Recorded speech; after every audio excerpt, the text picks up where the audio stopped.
দীপ্ত সন্ধ্যা সংবাদে আমন্ত্রণ জানাচ্ছি আমি তারান্নুম জুথি। শুরুতেই জানাবো সংবাদ শিরোনাম। শান্তিপূর্ণভাবে ডাকসু নির্বাচনে ভোট গ্রহণ সম্পন্ন, চলছে গণনা, নিরাপত্তায় সন্তুষ্ট শিক্ষার্থীরা। বিক্ষোভের জেরে নেপালের প্রধানমন্ত্রীর পদত্যাগ, বাসভবনে আগুন, আরও 2 জন নিহত।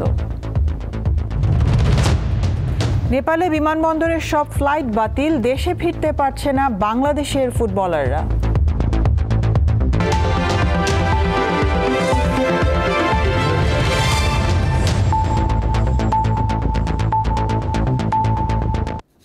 উৎসব মুখর পরিবেশে শেষ হলো ঢাকা বিশ্ববিদ্যালয় কেন্দ্রীয় ছাত্র সংসদ ডাকসু ও হল সংসদ নির্বাচনের ভোট গ্রহণ। আচরণবিধি লঙ্ঘনের কিছু অভিযোগ থাকলেও কড়া নিরাপত্তায় সুষ্ঠুভাবেই ভোট দেন শিক্ষার্থীরা। বিশ্ববিদ্যালয়ে 8টি কেন্দ্রের 810টি বুথে সকাল 8টা থেকে বিকাল 4টা পর্যন্ত চলে ভোট গ্রহণ। প্রবাদে রয়েছে, সকাল দেখেই নাকি দিনের প্রকৃতি বোঝা যায়। ডাকসু নির্বাচন ঘিরে সকালের এই দীর্ঘ লাইনই বলে দেয় ভোট নিয়ে শিক্ষার্থীদের আগ্রহের বিষয়টি, যা ভোট গ্রহণের শেষ পর্যন্ত বজায় থাকে। এবারই প্রথমবারের মতো আবাসিক হলের বাইরেও ডাকসু ও হল সংসদের ভোট গ্রহণ হয়। প্রথমবার যারা ভোট প্রদান করেন তাদের মধ্যে দেখা যায় ভিন্ন রকম উচ্ছ্বাস। কালকে সারা রাত আর কি হিসাব করছি কাকে কাকে ভোট দিব। অনেকেই বাইরে থেকে এসে প্রার্থীরা ভোট চাচ্ছে, যেটা আচরণবিধি লঙ্ঘন সেটাকে বলে, সেটা উচিত নয়। মানে একটা যে ভয়ভীতি কাজ করছিল যে কি হতে পারে, যেহেতু আমি অনাবাসিক, ওই ভয়ভীতিটা আসার পর আমি আর পাই নাই। উৎসবমুখর পরিবেশ, এটা আমি নিজেও খুব এক্সাইটেড ভোট দিতে পেরে, যেহেতু আমার প্রথম ভোট, তো সব মিলে আমার কাছে ভালো লাগছে। যতটা আশা নিয়ে ভোট দিলাম ততটা আশা নিয়েই তারা কাজ করবে। যদি এখানে এসে প্রচারণা না চলতো তাহলে আর একটু ভালো লাগতো, কারণ মানে ভোটে ঢোকার একটু আগে তো কেউ ডিসাইড করে না যে কাকে ভোট দিবে। ফার্স্ট ইয়ারে এসেই আমরা ডাকসু নির্বাচন পেয়েছি, আমরা অনেক লাকি। আলাদাভাবে বলতে হয় মার্কেটিং বিভাগের 2023-24 বর্ষের শিক্ষার্থী আবু বক্কর সিদ্দিকীর কথা। শারীরিক প্রতিবন্ধকতাকে দূর করে তিনিও হাজির হন ভোট দিতে। আমিও ভোট দিয়ে আসলাম, কোনো প্রকার সমস্যার সম্মুখীন হয়নি, সুষ্ঠুভাবেই ভোট দিতে পেরেছি। ভোট গ্রহণের প্রথম ঘণ্টাতেই টিএসসি কেন্দ্রে ভোট পড়ে 14%। নির্বাচনের যে পরিস্থিতি দরকার একদম 100% আছে। আমার প্রথম 1 ঘন্টায় অলমোস্ট 14% ভোট কাস্ট হয়েছে। শান্তিপূর্ণ ভোট গ্রহণের বিষয়ে সব প্যানেল থেকে নানা আশ্বাসের পরেও কিছু বিতর্ক দেখা দেয় সকাল থেকেই। বিশেষ করে ছাত্রদল প্যানেলের বিরুদ্ধে আচরণবিধি ভঙ্গের অভিযোগ ওঠে। ছাত্রদলের ভিপি পদপ্রার্থী একটি ভোট কেন্দ্রে প্রবেশ করেছেন। আমরা দেখেছি কিছু বহিরাগত মানুষজন এসেছে, প্রশাসনকে জানিয়েছি, তারা ব্যবস্থা নিচ্ছেন। নির্বাচনে আচরণবিধি লঙ্ঘনের বিশেষ করে স্লিপ পেপার দেওয়া, তো আমি সবাইকে আহ্বান করব, এরকম দোষারোপের রাজনীতি করতে চাই না। আমরা সবাই দায়িত্বশীল আচরণ করি, শিক্ষার্থীরা যাকে ভালো লাগবে তাকে ভোট দিবে। বারবার ঘুরে বেড়াচ্ছি, কেন্দ্র টু কেন্দ্র যাচ্ছি, উপস্থিতি আলহামদুলিল্লাহ ভালো। আমি অনাবাসিক শিক্ষার্থীদেরকে আরও আহ্বান করছি, যে যেখানে যে অবস্থায় আছেন দ্রুত চলে আসেন, এই উৎসবে আপনারা জয়েন করুন। 6 বছর পর আয়োজিত ডাকসু ও হল সংসদের এই নির্বাচনে নিজেদের মত প্রকাশ করেছেন প্রায় 40,000 শিক্ষার্থী। ক্যাম্পাসের 8টি কেন্দ্রের 810টি বুথে সকাল 8টা থেকে শুরু হয় ভোট গ্রহণ, চলে বিকাল 4টা পর্যন্ত। নূর আলম, দীপ্ত সংবাদ, ঢাকা। দর্শক, ঢাকা বিশ্ববিদ্যালয়ে আছেন সহকর্মী মেহেদি হাসান, সরাসরি যুক্ত হচ্ছি তার সাথে। মেহেদি, ভোট গণনা কত দূর এবং এই ভোট গ্রহণ নিয়ে কারো কোনো অভিযোগ আছে কিনা আমাদের জানাবেন।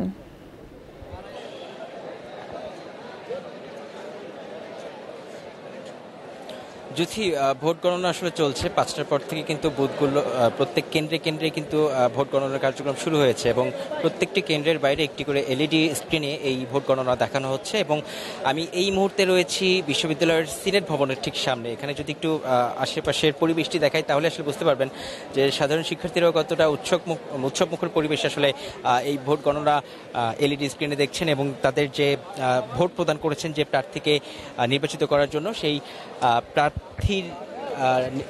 মানে ফলাফল জানার জন্য তারা কিন্তু এখানে আসলে অপেক্ষা করছে। এবং এই ভোট গণনাকে কেন্দ্র করে আমরা কার্জন হলে একটি অভিযোগ পেয়েছিলাম, সেটি হচ্ছে যে 10 মিনিটের জন্য সেখানকার এলইডি স্ক্রিন অফ ছিল এবং এটি নিয়ে আসলে আমরা কয়েকজনের কাছ থেকে অভিযোগ পেয়েছি। এবং এছাড়াও সারাদিন জুড়ে কিন্তু ছোটোখাটো কিছু অভিযোগ আমরা আসলে শুনতে পেয়েছি। এবং 5:30টার দিকে এখানে মধুর ক্যান্টিনের ছাত্রদল সমর্থিত প্যানেলের ভিপি প্রার্থী সে কিন্তু একটি সংবাদ সম্মেলনের মাধ্যমে বেশ কিছু অভিযোগ তুলে ধরেছেন এবং তার কিছুক্ষণ পরে আমরা ঢাকা বিশ্ববিদ্যালয়ের যে ক্লাব রয়েছে সেখানে সেই হল ওটি একটি কেন্দ্র, সেই কেন্দ্রতে ছাত্রদল সমর্থিত প্যানেলের জিএস প্রার্থী হামিম, সে কিন্তু যে সেখানে অভিযোগ জানিয়েছে এবং সেই অভিযোগটি হচ্ছে যে সাদিক কায়েম নাকি সেই ভোট কেন্দ্রে আসলে প্রবেশ করেছিল এবং এত নিরাপত্তা বা এত সুন্দর পরিস্থিতি তারা গুছিয়ে রাখার পরও আসলে এভাবে করে প্রার্থী ভোট কেন্দ্রের ভিতরে কীভাবে আসলে প্রবেশ করে এমনটি তারা আসলে অভিযোগ করে সেখানে রিটার্নিং কর্মকর্তার সাথে কথা বলে এসেছে এবং রিটার্নিং কর্মকর্তা আসলে আশ্বস্ত করেছে যে এই ধরনের ঘটনা যেহেতু ঘটেছে, সিসি ক্যামেরা রয়েছে, সিসি ক্যামেরার ফুটেজ পর্যবেক্ষণ করে পরবর্তীতে তারা সিদ্ধান্ত আসলে জানাবে যে এই আচরণবিধিগুলো যে লঙ্ঘন করা হচ্ছে এগুলোর এগেনস্টে তাদের আসলে কমিশনের কি সিদ্ধান্ত সেই বিষয়গুলো আমরা জানতে পারবো। এবং যদি যেমনটি বলছিলেন যে এবার কিন্তু ঢাকা বিশ্ববিদ্যালয়ের ছাত্র সংসদ ও হল সংসদ নির্বাচনকে কেন্দ্র করে কিন্তু প্রায় 2000-এর কাছাকাছি প্রার্থী কিন্তু আসলে মনোনয়ন পেয়েছে এবং এটি কিন্তু ঢাকা বিশ্ববিদ্যালয়ের এই ডাকসু নির্বাচনের আসলে একটি ইতিহাস আমরা দেখেছি এবং শুধু প্রার্থী নয়, আমরা কিন্তু ভোটারদের সংখ্যাও দেখেছি। প্রায় 40,000 শিক্ষার্থী রয়েছে ঢাকা বিশ্ববিদ্যালয় যারা পড়াশোনা করছেন এবং এই প্রায় 40,000 শিক্ষার্থীর মধ্যে কিন্তু আমরা বেশিরভাগ সংখ্যককেই আজকে এই ভোট কেন্দ্রগুলোতে উপস্থিত হতে দেখেছি এবং তারা আসলে স্বতঃস্ফূর্তভাবে এখানে ভোট দিতে পেরে খুশি এবং প্রার্থী যারা রয়েছে তাদের ছোট ছোট আমরা বেশ কিছু অভিযোগ আসলে পেয়েছি, যদিও এই নির্বাচনকে ঘিরে আসলে কোনো প্রশ্নবিদ্ধর কথা আমরা এখন পর্যন্ত কারো কাছ থেকে জানতে পারিনি। তবে এখন পর্যন্ত ভোট গণনা চলছে, ভোট গণনা শেষ হলে আসলে নির্বাচিত সেই প্রার্থীর নাম আমরা জানতে পারবো। তো যদি এই ছিল ঢাকা বিশ্ববিদ্যালয় থেকে আমার কাছে সবশেষ তথ্য। মেহেদী, আপনি আমাদের সাথে যুক্ত থাকুন, প্রয়োজনে আবারও আপনার সাথে যোগাযোগ করব। ধন্যবাদ। এদিকে ডাকসু নির্বাচনের সংবাদ সংগ্রহের সময় তরিকুল ইসলাম নামের এক সাংবাদিকের মৃত্যু হয়েছে। বিশ্ববিদ্যালয়ের কার্জন হলের ভেতরে ডাকসু নির্বাচনের সংবাদ সংগ্রহ করছিলেন তরিকুল। তিনি চ্যানেল এস-এ কর্মরত ছিলেন। প্রত্যক্ষদর্শীরা জানান বেলা 1:30টার দিকে তিনি অচেতন হয়ে পড়েন। ঢাকা মেডিকেল কলেজ হাসপাতালের জরুরি বিভাগে নেওয়া হলে চিকিৎসক তাঁকে মৃত ঘোষণা করেন। ময়না তদন্তের প্রতিবেদন পেলে তার মৃত্যুর সঠিক কারণ জানা যাবে।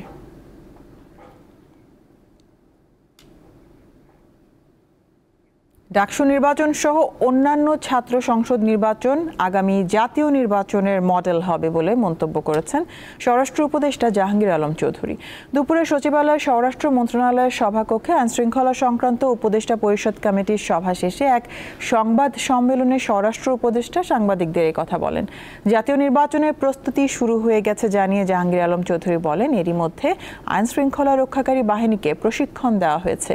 নির্বাচনের টাকা পয়সার জন্য অর্থ মন্ত্রণালয়ের সঙ্গে বৈঠক করা হচ্ছে।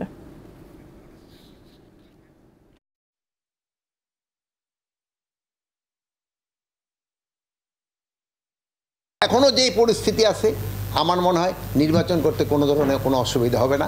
আল্লাহ দিলে ওই আমাদের চিফ অ্যাডভাইজার যে বলছে এটা শান্তিপূর্ণভাবে এবং সুষ্ঠু এবং সবচেয়ে হলো একটা উৎসবমুখরভাবে একটা এই নির্বাচনটা হবে।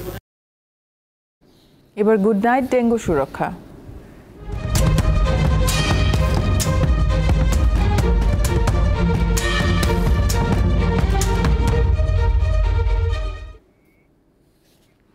কক্সবাজারের 34টি রোহিঙ্গা ক্যাম্পে আতঙ্কের নাম ডেঙ্গু। শুধু জুলাই মাসে ডেঙ্গুতে আক্রান্ত হন অন্তত 1380 জন। এছাড়া ডেঙ্গুতে মৃত্যু হয় 3 রোহিঙ্গার। স্বস্তির বিষয়, বর্তমানে আক্রান্তের সংখ্যা কমতে শুরু করেছে।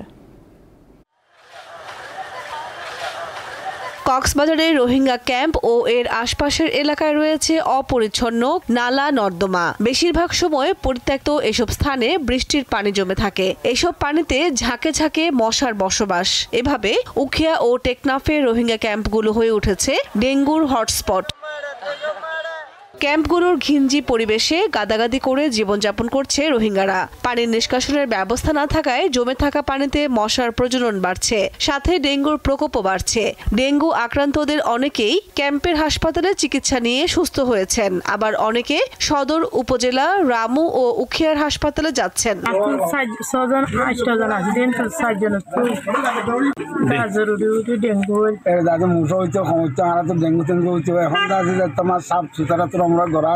এবছর আগস্ট মাস পর্যন্ত রোহিঙ্গা ক্যাম্পে 5185 জন ডেঙ্গু আক্রান্ত হয়েছেন। বৃষ্টি হইলেই পানি জমা হয়, তো পানি পরিষ্কার থেকে শুরু করে এবং গাছপালা অপ্রয়োজনীয় গাছপালা যেগুলো আছে সেগুলো কেটে পরিষ্কার রাখি যাতে মশা বাড়তে না পারে। রোহিঙ্গা আশ্রয় শিবিরে ডেঙ্গুর প্রকোপ কমাতে দেশি বিদেশি বিভিন্ন সংস্থা নানা পদক্ষেপ নিয়েছে।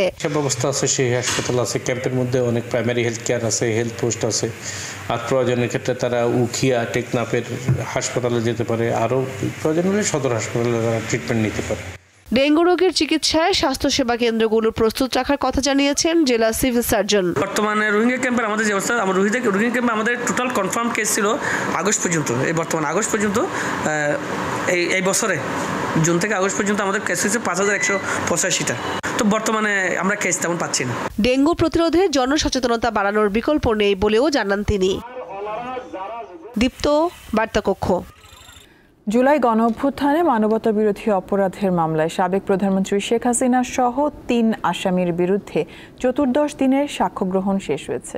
বিচারপতি গোলাম মর্তুজা মজুমদারের নেতৃত্বাধীন 3 সদস্যের আন্তর্জাতিক অপরাধ ট্রাইব্যুনাল 1-এ আজ সাক্ষ্য দিয়েছেন একজন ম্যাজিস্ট্রেট ও একজন চিকিৎসক। এই মামলায় এখন পর্যন্ত রাজসাক্ষী চৌধুরী আবদুল্লাহ আল মামুন সহ মোট 44 জনের সাক্ষ্য শেষ হলো। এদিকে বিচারপতি নজরুল ইসলাম চৌধুরীর নেতৃত্বাধীন আন্তর্জাতিক অপরাধ ট্রাইব্যুনাল 2-এ রংপুরের বেগম রোকেয়া বিশ্ববিদ্যালয়ের শিক্ষার্থী আবু সাইদ হত্যা মামলায় 4র্থ দিনের সাক্ষ্য গ্রহণ হয়েছে আজ। সাক্ষ্য দিয়েছেন আবু সাইদের লাশের সুরতহাল রিপোর্ট প্রস্তুতকারী এক পুলিশ কর্মকর্তা।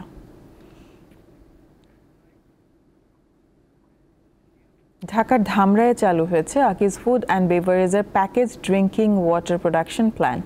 রবিবার এই প্ল্যান্টের উদ্বোধনী অনুষ্ঠানে আকিজ গ্রুপ জানায়, জার্মানি থেকে আমদানি করা সর্বাধুনিক যন্ত্রপাতি দিয়ে কাটিং এজ প্রযুক্তিতে নির্মিত এই প্রোডাকশন লাইন দেশের প্যাকেজ ড্রিঙ্কিং ওয়াটার শিল্পে নতুন দিগন্ত উন্মোচন করবে।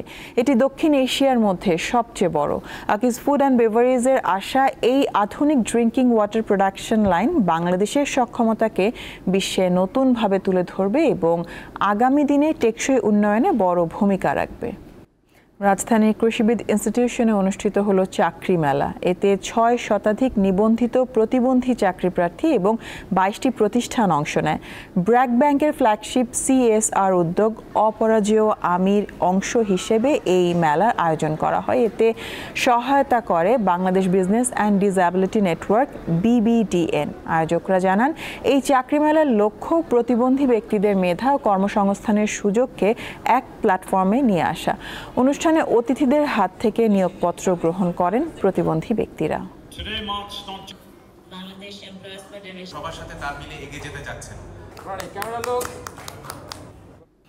নেপালে রক্তক্ষয়ী বিক্ষোভের মুখে পদত্যাগ করেছেন প্রধানমন্ত্রী KP শর্মা ওলি। রাষ্ট্রপতির কাছে পাঠানো পদত্যাগপত্রে ওলি লিখেছেন, চলমান সংকটের সাংবিধানিক সমাধান খুঁজতেই পদত্যাগের সিদ্ধান্ত নিয়েছেন। ঘোষণার পর এক ভিডিওতে দেখা যায় KP শর্মা ওলি কাঠমান্ডুতে একটি হেলিকপ্টারে উঠেছেন।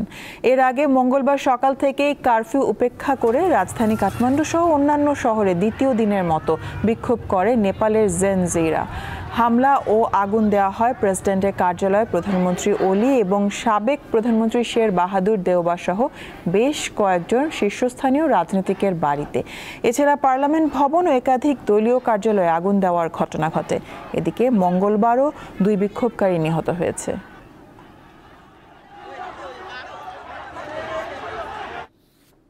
ফ্রান্সের পার্লামেন্টে আস্থা ভোটে পরাজিত হয়েছেন দেশটির প্রধানমন্ত্রী ফ্রাঁসোয়া বাইরু। স্থানীয় সময় সোমবার পার্লামেন্টের বেশিরভাগ সদস্য তাকে পদচ্যুত করার পক্ষে ভোট দেন। আস্থা ভোটে পরাজিত হওয়ার ফলে এখন ক্ষমতা ছাড়তে হবে ফ্রান্সের সরকারকেও। এই আস্থা ভোটের আহ্বান করেছিলেন বাইরু নিজেই। তার লক্ষ্য ছিল সরকারের জাতীয় ঋণ নিয়ন্ত্রণের পরিকল্পনার পক্ষে সমর্থন আদায় করা। তবে ভোটাভুটিতে প্রধানমন্ত্রীকে পদচ্যুত করার পক্ষে ভোট পড়ে 364টি।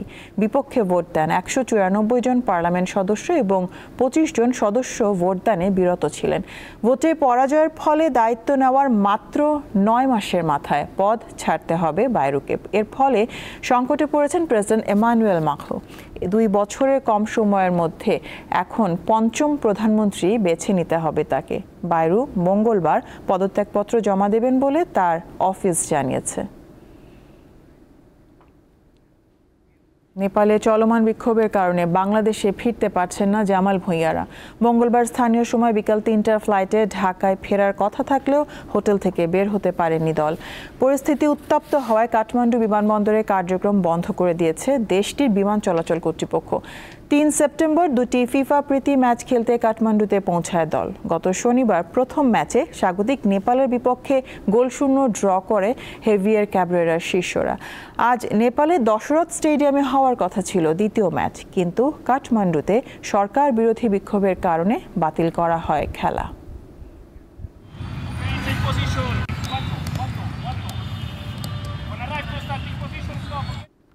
শেষ করব দীপ্ত সংবাদ শিরোনামগুলো জানাবো আরও একবার। শান্তিপূর্ণভাবে ডাকসু নির্বাচনের ভোট গ্রহণ সম্পন্ন, চলছে গণনা, নিরাপত্তায় সন্তুষ্ট শিক্ষার্থীরা। বিক্ষোভের জেরে নেপালের প্রধানমন্ত্রীর পদত্যাগ, বাসভবনে আগুন, আরও 2 জন নিহত। নেপালে বিমানবন্দরের সব ফ্লাইট বাতিল, দেশে ফিরতে পারছেন না বাংলাদেশের ফুটবলাররা।